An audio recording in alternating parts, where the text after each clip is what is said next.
Hi everyone, welcome to our channel recipe. ಇವತ್ತಿನ ಸಂಚಿಕೆಯಲ್ಲಿ ದಾಲ್ ಹೇಗೆ ಮಾಡೋದು ಅಂತ ನೋಡೋಣ ಬನ್ನಿ. ಒಂದು ಕುಕ್ಕರಲ್ಲಿ ನೀರು ಮತ್ತು ತೊಗರಿಬೇಳೆನ ವಾಶ್ ಮಾಡಿ ಇಟ್ಕೊಂಡಿದ್ದೆ. ಸ್ವಲ್ಪ ಅರಿಶಿನ, ಎಣ್ಣೆ ಹಾಕ್ಕೊಂಡು 2 ವಿಜಿಲ್ ಕೂಗಿಸ್ಕೊಳ್ಳಿ. ಏನು ಬೇಕಾಗುತ್ತೆ ನೋಡೋಣ ಬನ್ನಿ.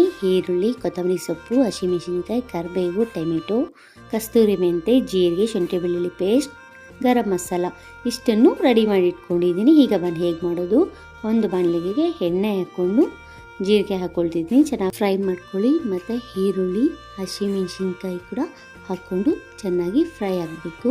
ಫ್ರೈ ಆದ ನಂತರ ಶುಂಠಿ ಬೆಳ್ಳುಳ್ಳಿ ಪೇಸ್ಟ್, ಕೊತ್ತಂಬರಿ ಸೊಪ್ಪು, ಟೊಮೆಟೊ ಎಲ್ಲವನ್ನು ಹಾಕ್ಕೊಳ್ಳಿ. ಹಾಗೆ ಸೇಮ್ ಫ್ರೈ ಮಾಡಿಕೊಂಡು ಸ್ವಲ್ಪ ರುಚಿಗೆ ತಕ್ಕಷ್ಟು ಉಪ್ಪು, ಗರಂ ಮಸಾಲ, ಸ್ವಲ್ಪ ಧನಿಯಾ ಯೂಸ್ ಮಾಡ್ತೀನಿ. ನೀವು ಬೇಕು ಅಂದರೆ ಹಾಕ್ಕೊಳ್ಳಿ, ಇಲ್ಲ ಸ್ಕಿಪ್ ಮಾಡ್ಕೋಬೋದು. ಟೊಮೆಟೊ ಹಾಕ್ಕೊಂಡು ಚೆನ್ನಾಗಿ ಬೇಯಕ್ಕಿಡಿ.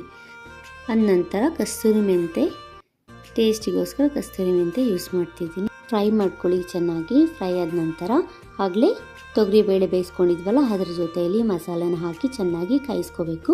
ನೋಡಿ, ನಾನು ತೆಳ್ಳಕ್ಕೆ ಮಾಡ್ಕೊಂಡಿದ್ದೀನಿ. ನೀವು ಸ್ವಲ್ಪ ಬೇಕು ಅಂದರೆ ಮಂದಕ್ಕೆ ಮಾಡ್ಕೊಳ್ಳಿ. ಕಾಯಿಸ್ಕೊಂಡು ಕೊತ್ತಂಬರಿ ಸೊಪ್ಪು ಹಾಕ್ಕೊಂಡು ದಾಲ್ ರೆಡಿ ಆಗುತ್ತೆ. ನೋಡಿ, ಜೀರಾ ರೈಸ್ ಜೊತೆಗೆ ದಾಲ್ ರೆಡಿ.